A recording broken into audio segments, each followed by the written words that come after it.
ఆత్మకూరు నియోజకవర్గంలోని ఏఎస్పేట మండలం జమ్మవరం గ్రామంలో 15 లక్షల రూపాయల నిధులతో నిర్మించిన అభివృద్ధి పనులను ఆత్మకూరు ఎమ్మెల్యే రాష్ట్ర దేవాదాయ శాఖ మంత్రి ఆనం రామనారాయణ రెడ్డి ప్రారంభించారు. గ్రామంలో ఆనం పర్యటన సందర్భంగా మహిళలు, గ్రామస్తులు ఆయనకు భారీగా స్వాగతం పలికారు. ఈ సందర్భంగా గ్రామంలో 5 లక్షల రూపాయలతో గోకులం పథకం ద్వారా పశువుల పెంపకం పథకాన్ని మరియు గ్రామంలో 10 లక్షల రూపాయలతో నిర్మించిన సిమెంట్ రోడ్లను మంత్రి ఆనం రామనారాయణ రెడ్డి ప్రారంభించారు. ఈ కార్యక్రమంలో ఆయన వెంట ఆయన కుమార్తె ఆనం కైవల్యారెడ్డి, తాళ్లూరు గిరినాయుడు, కాటంరెడ్డి రవీంద్రారెడ్డి, గ్రామ సర్పంచ్ దొరసానమ్మ, మండల నాయకులు నరసింహారెడ్డి, రమేష్ నాయుడు, షబ్బీర్, జిలానీ, సుధాకర్ రెడ్డి, జమ్మవరం గ్రామ నాయకులు శ్రీనివాసులు నాయుడు, స్థానిక అధికారులు, గ్రామస్తులు హాజరయ్యారు.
వారి తరఫున వారి కుటుంబ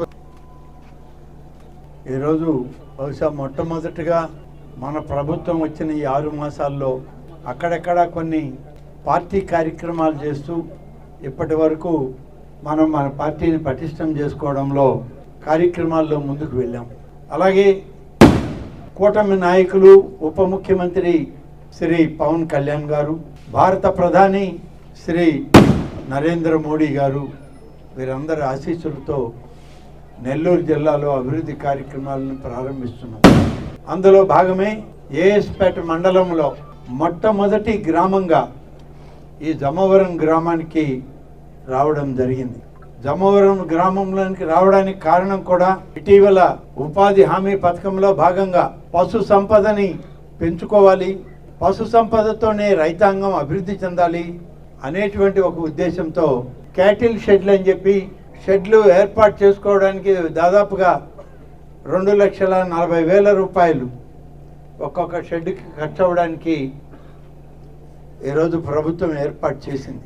వాటన్నింటిలో భాగం ఈరోజు మన నియోజకవర్గంలో అనేక గ్రామాల్లో రైతాంగానికి ఇచ్చాం. అయితే ఒకేసారి అందరికీ ఇచ్చామా అంటే అన్నీ ఒకే రోజు ఒకేసారి ఇవ్వడానికి మరి కొంత ఇబ్బందికరమైన పరిస్థితులు ఉంటాయి. జమ్మవరంలో ఇప్పటికే 2 షెడ్లు పూర్తి చేశారు.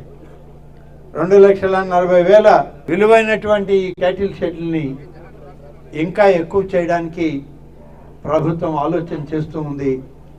మన ముఖ్యమంత్రి గారు ఎన్నో రకాలుగా అభివృద్ధి చేయాలి గ్రామాలని. ఆత్మకూరు మరీ ప్రత్యేక శ్రద్ధ చూపించండి. చివరిలో ఆత్మకూరు నియోజకవర్గానికి వెళ్ళాను. అందరి కంట్లలో తెలుగుదేశం వస్తే, మన ప్రభుత్వం అధికారంలోకి వస్తే అభివృద్ధి చూపిస్తారు అని చెప్పి ఒక నమ్మకం, విశ్వాసం ఆత్మకూరు నియోజకవర్గంలో ఉంది. ఆ ప్రజలకు మనం మేలు చేయాలి, రైతాంగానికి అండగా ఉండాలి, రైతు పక్షపాత ప్రభుత్వం ఇది అని చెప్పి చెప్పేటువంటి ప్రయత్నం చేసింది, ఈనాడు చేస్తూ ఉంది కూడా చంద్రబాబు నాయుడు గారి ప్రభుత్వం అని చెప్పి నేను మీకు మనం చేస్తాను. 1-2 మాటలు మాత్రం ఇది చెప్పబోయే ముందు మీకు చెప్పాలి. ఇవాళ క్యాటిల్ షెడ్లు వచ్చినా, సీసీ రోడ్లు వచ్చినా, రేపు త్రాగునీటి సమస్యను పరిష్కారం చేయాలన్నా, సోమశల నీరు మన ప్రాంతానికి, మన గ్రామాలకి, మన చెరువులకి సమృద్ధిగా రావాలి అన్నా దీనికి అవసరమైనటువంటి ఆర్థిక సౌకర్యం కావాలి. నిధులు లేనిదే ఏ కార్యక్రమం కూడా చేయలేము. ఆ నిధులు సమకూర్చుకునే ప్రయత్నంలో ఇవాళ మన తెలుగుదేశం కూటమి ప్రభుత్వం పనిచేస్తూ ఉందని చెప్పి నేను మీకు మనవి చేస్తా ఉన్నాను. ఈరోజు నీరుంది సమస్యల్లో, ఆ నీటిని కాలువల ద్వారా పంట పొలాలకి తీసుకురావాలి అని అంటే ఆ కాలువల్ని మరి శుభ్రం చేయాలి, కాలువల్ని తవ్వాలి, ఎక్కడైనా ఊడిపోయి ఉంటే వాటిని మళ్ళీ సరిచేయాలి. వీటన్నిటికీ నిధులు అవసరం. ఇవాళ రాష్ట్రంలో పరిస్థితి చాలా గడ్డు పరిస్థితి ఎదుర్కొంటా ఉంది మన ప్రభుత్వం అని చెప్పి నేను మీకు మనవి చేస్తా ఉన్నా. 11.5 లక్షల కోట్ల రూపాయల అప్పు పోయినటువంటి వాళ్ళ ప్రభుత్వం మనకు వారసత్వంగా ఇచ్చిపోయింది. అంతేకాదు ఆ ప్రభుత్వం అప్పు మిగిల్చి 11.5 లక్షల కోట్లు ఇస్తే ఎవరైనా అనుకుంటారు ప్రభుత్వమే కదా అని. అంతగా నిధులు ఇవ్వరు. కానీ వచ్చినంత కూడా కుదవబెట్టారు, కొంత భాగం అమ్మారు, ఉన్న నిధుల్ని దుర్వినియోగం చేశారు. ఏ గ్రామంలో కూడా ఒక అడుగు సిమెంట్ రోడ్డు వేయడం కానీ, ఒక కాలువ నిర్మాణం కానీ, ఒక రైతుకు అవసరమైనటువంటి పశువుల షెడ్లు కానీ, రైతులకు అవసరమైనటువంటి సాగునీటిని విడుదల చేయడం కానీ ఎక్కడా కూడా చేయనటువంటి పరిస్థితి గడిచిన 5 సంవత్సరాల్లో మనం చూసాం. ప్రాంతాల్లో ఇవాళ ప్రతి ఒక్కరిని కలుసుకునే ప్రయత్నం చేస్తూ ఉన్నాం. మరి రేపు మార్చి ఏప్రిల్ మాసం కంతా మరొక 2 కొత్త పథకాలని అమల్లోకి తీసుకుపోతున్నాం. మీ అందరికీ తెలుసు, సూపర్ 6 అనే కార్యక్రమం పెట్టి ఈ 6 కార్యక్రమాలు మేము నెరవేరుస్తామని చెప్పి మీకు చెప్పడం జరిగింది. పెన్షన్ల విషయంలో నెరవేర్చాం. గ్యాస్ సిలిండర్లు ఇస్తామన్నాం, మహిళలకి సంవత్సరానికి 3, అది ప్రారంభించాం, ఇస్తూ ఉన్నాం. రేపు మరొక 2 మొదలు పెట్టబోతున్నాం ఏప్రిల్ మాసంలో. దానిలో మొదటిది విద్యార్థి రీఎంబర్స్మెంట్ పథకం. విద్యార్థులకు ఇవ్వాల్సినటువంటి డబ్బు ఫీజులు కాలేజీలకి చెల్లించడమే కాదు, తల్లికి వందనం పేరుతో నిధులు విడుదల చేస్తాము. మరి సంవత్సరం ప్రారంభమయ్యేటప్పుడే ఆ పిల్లలకి భవిష్యత్తు కోసం యూనిఫామ్స్, పుస్తకాలు అన్నిటితో పాటు తల్లికి వందనంకి ఇచ్చే పెన్షన్ కూడా విడుదల చేస్తాం. కాలేజీలకు కట్టాల్సిన ఫీజులు కడతాం. అలాగే రైతాంగానికి 20,000 ఇస్తామన్నాం ఒక్కొక్క రైతుకి. ఈ 20,000 రూపాయలు 10,000 రాష్ట్ర ప్రభుత్వం, 10,000 కేంద్ర ప్రభుత్వం. 2 విడతలుగా కేంద్ర ప్రభుత్వం ఇస్తుంది.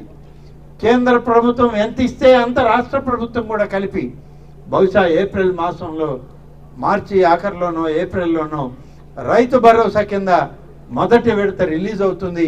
ఆ డబ్బు కూడా మీకు ఇవ్వడం జరుగుతుందని చెప్పి కేంద్ర రాష్ట్ర ప్రభుత్వాలు సమన్వయంతో పనిచేస్తుంది కాబట్టి ఒకేసారి ఆ డబ్బులు ఇవ్వడం జరుగుతుంది.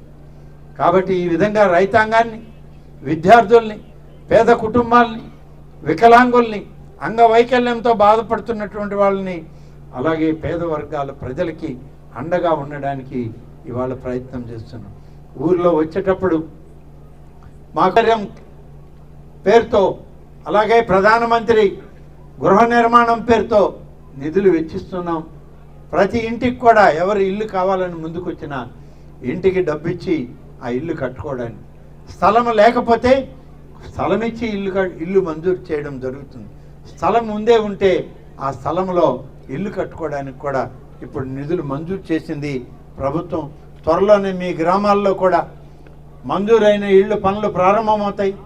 ఎవరైనా ఇల్లు కావాలని అంటే ముందుకు రండి, ఇల్లు మంజూరు చేస్తామని చెప్పి నేను ఈ సందర్భంగా తెలియజేస్తూ